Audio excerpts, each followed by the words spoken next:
तुला स्ट्रॉंगली इतकं काहीतरी वाटतंय आणि मी तुझ्यावर विश्वास ठेवत नाहीये. मी ठेवला पाहिजे तुझ्यावर विश्वास. आपण नवरा बायको आहोत. सगळ्या गोष्टींमध्ये आपण एकत्र असलं पाहिजे.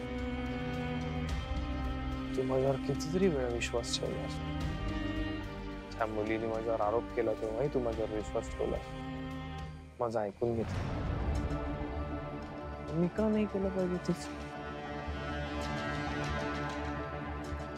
ठेवला मी विश्वास तुझ्यावर. तू जे काही म्हणतेस ते मला मान्य आहे. माझी चूक झाली. सॉरी.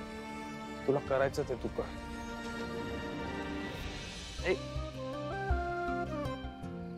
सॉरी नको बोलू. मला रडू येईल. ये बात जीजू, जशी शिवा परत आली तसे तुम्ही पण परत आला जीजू.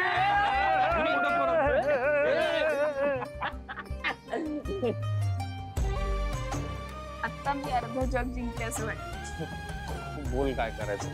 बोल कुठून सुरुवात करायची. मी तुझी साथ द्यायला तयार आहे.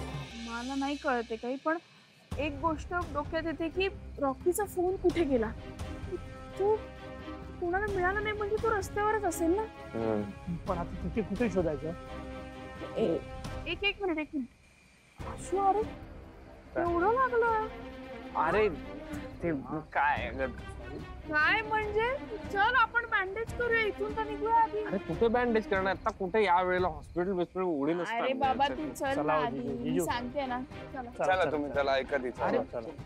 ते दे त्यांना दादा. हो काका हे घ्या. आणि हे धन्यवाद. दिव्या पाटील. येस. हे घ्या मॅडम. 410 झाले. मी पर्स घेऊन आलेच.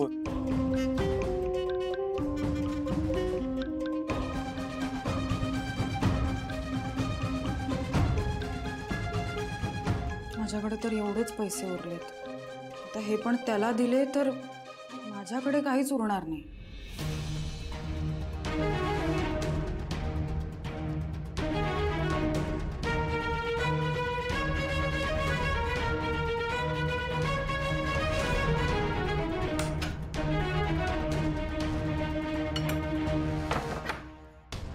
हे काय आहे.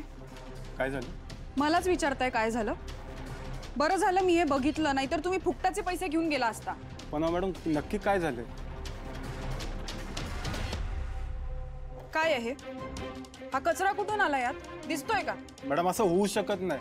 मला एक गोष्ट सांगा. अन्नामध्ये कोणी खिळे टाकतं का. मग तुमचं काय म्हणणं आहे. मी केलंय हे. मी टाकले ह्यात खिळे. नाही मॅडम मी असं कुठं म्हटलं. मग काय खिळे खाऊ का मी. एक काम करा, तुम्ही तुमच्या हॉटेलवाल्यांचा नंबर द्या. मी त्यांना फोन करून सांगते की हे डिलिव्हरी करताना असं कचरा करतात म्हणून. मॅडम प्लीज असं नका करू. हॉटेलमध्ये फोन लावणार माझी नोकरी जाणार तिथे. तुम्ही नंबर द्या, मी फोन करते. त्याशिवाय तुम्ही ऐकणार नाही. बरं एक काम करा. पैसे राहू द्या. पार्सल ठेवा. पण प्लीज कंप्लेंट नका करू. प्लीज. हां ठीक आहे, पण असं परत करू नका. मी तुम्हाला जाऊ देते, दुसरं कोणी जाऊ देणार नाही. बरं चाल.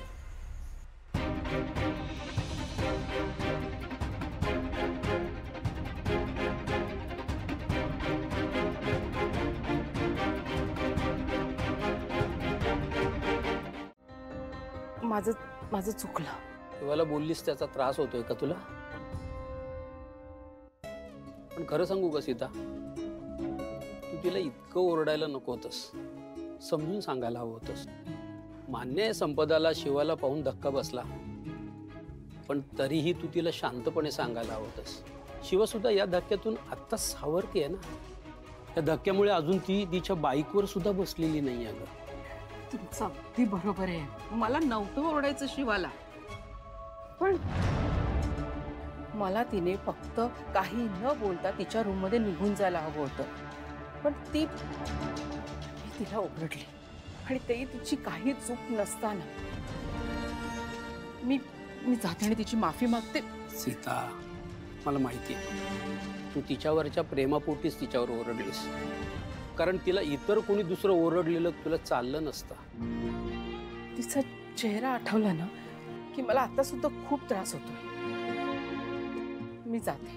थांब, उद्या बोल तिच्याशी, तुला बरं वाटेल. आणि माझी खात्री आहे तुझ्या बोलण्याचं शिवाला इतकं वाईट वाटलं नसणार. शिवा खूप समजूतदार आहे. उद्या बोलेन मी तिच्याशी. त्यांना काय झालं? ह्या केवढं जोरात ओरडतात. चल बरं बघूया. माफ करा मला सीताई, मला असं भाऊ घाबरवायचं नव्हतं, पण काय झालं म्हणजे मला ना अचानक एका गाडीचा आवाज आला, तर मी म्हटलं आत्ता इतक्या रात्री कोण आलंय, म्हणून मी बघायला गेले तर शिवा मला गाडीवरून जाताना दिसली. भाऊ काय बोलताय शांताबाई? कसं शक्य आहे? आत्ताच तर दरवाजा उघडला मी. आणि शिवा तिच्या खोलीत असणार ना यावेळेस.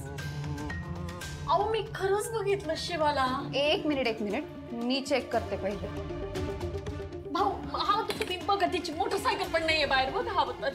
ताई अगं शिवा बाईकवर बसायला घाबरत होती ना, मग गेलीच कशी? तेच तर. आई, आशू आणि शिवा दोघे पण नाहीयेत रूम मध्ये. काय? मला वाटतंय शिवा पळून गेली घरातून. काय बडबडतेस कीर्ती? पळून का जाईल ती घरातून? असं न सांगता गेलीये, मग याचा काय अर्थ आहे? हो ना, म्हणजे असं रात्री अपरात्री न सांगता त्या दोघांना बाहेर जावं लागलं, काही झालं तर नसेल ना? देवा, माझी मुलं जिथे कुठे असतील तिथे त्यांचं रक्षण कर. हे खूप आहे, आता आणखी नाही सहन करू शकत.